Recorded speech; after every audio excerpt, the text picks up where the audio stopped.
Ka'b al-Ahbar, seorang tabi'in, pernah berkata, "Ma ahalla muhillun qat wala kabbar mukabbirun qat illa busyira bil jannah." Gak ada seorang pun yang bertahlil, mengucapkan la ilaha illallah ataupun mengucapkan takbir kecuali ia akan diberikan kabar gembira masuk surga.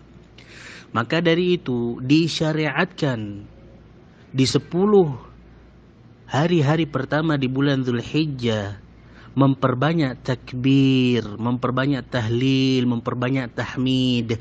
Allahu akbar, Allahu akbar, Allahu akbar. La ilaha illallah, wallahu akbar, Allahu akbar, walillahil hamd. Kalimat-kalimat yang pendek ucapkanlah selalu di setiap tempatmu.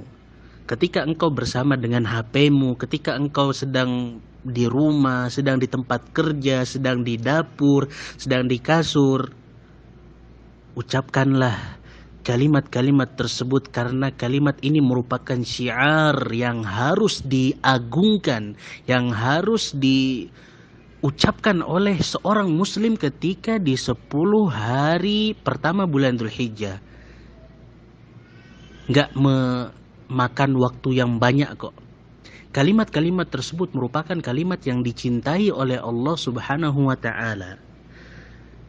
Maka dari itu, ketika ada kalimat yang dicintai oleh Allah Subhanahu wa taala dan memiliki keutamaan yang amat sangat agung, seorang muslim hendaknya memperbanyak untuk mengulang-ulang kalimat tersebut. Dan poin yang kedua, hendaknya seorang muslim pun memahami arti dari kalimat-kalimat tersebut. Jangan hanya sekedar ucapan. Kita pun harus memahami arti dari kalimat-kalimat tersebut. Apa itu arti dari Allahu Akbar? Allah Subhanahu wa taala pernah memerintahkan Rasulullah sallallahu alaihi wasallam, "Wa rabbaka fakabbir," ay 'azzimhu bitauhid. Maka muliakanlah Allah Subhanahu wa taala. Pemuliaan Allah Subhanahu wa taala harus tertancap dan terpatri di dalam hati seorang muslim. Ketika seorang muslim sudah mengetahui bahwasannya ta'zim itu hanyalah milik Allah Subhanahu wa taala, maka ia pun menyadari bahwasanya ubudiyahnya itu hanya untuk Allah. Segala sesuatu itu di tangan Allah. Nggak ada kekuatan, nggak ada kerajaan kecuali milik Allah Subhanahu wa taala. Jika seandainya kita melihat orang yang kuat, maka kita akan mengatakan Allahu Akbar. Allah Maha Agung dan Allah Maha Besar. Ketika kita melihat orang kaya pun sama, kita akan mengucapkan Allahu Akbar. Karena jika seseorang ingin merasa sesuatu itu kecil, maka hendaknya ia selalu mengingat-ingat Allahu Akbar. Maka seorang muslim ketika ia mengetahui Allah Maha Agung, ia pun akan meminta kepada Allah Subhanahu wa taala segala sesuatu.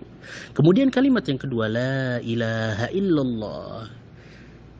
Ketika kita mengakui dan kita mengucapkan kalimat ini, otomatis kita pun harus menjadikan semua amalan ibadah untuk Allah Subhanahu wa taala. Kita berdoa untuk Allah, kita meminta istighatsah kepada Allah, kita mencintai Allah Subhanahu wa taala, kita menyembelih untuk Allah. Semua yang dilakukan dari amalan-amalan ibadah itu untuk Allah Subhanahu wa taala semata. Walillahil hamd. Kemudian kalimat yang ketiga, dan hanyalah milik Allah Subhanahu wa taala pujian. Inilah yang selalu kita ulang-ulangi pada rakaat-rakaat kita salat. Alhamdulillahirabbil alamin. Nabi SAW berkata, afdhalus syukri alhamdulillah. Yang paling afdal syukur memuji Allah Subhanahu wa taala.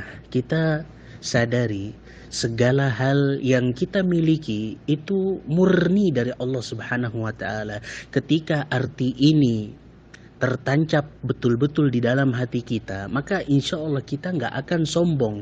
Karena kita sadar bahwasanya harta, kesehatan, semuanya milik Allah Subhanahu wa ta'ala. Maka hari-hari ini merupakan hari-hari kita mentakzim dan mengagungkan Allah Subhanahu wa taala. Jangan campur adukkan hari-hari ini dengan bermaksiat kepada Allah Subhanahu wa taala. Ayo kita ulang-ulang kalimat-kalimat tersebut dan kita fahami arti dari kalimat-kalimat tersebut.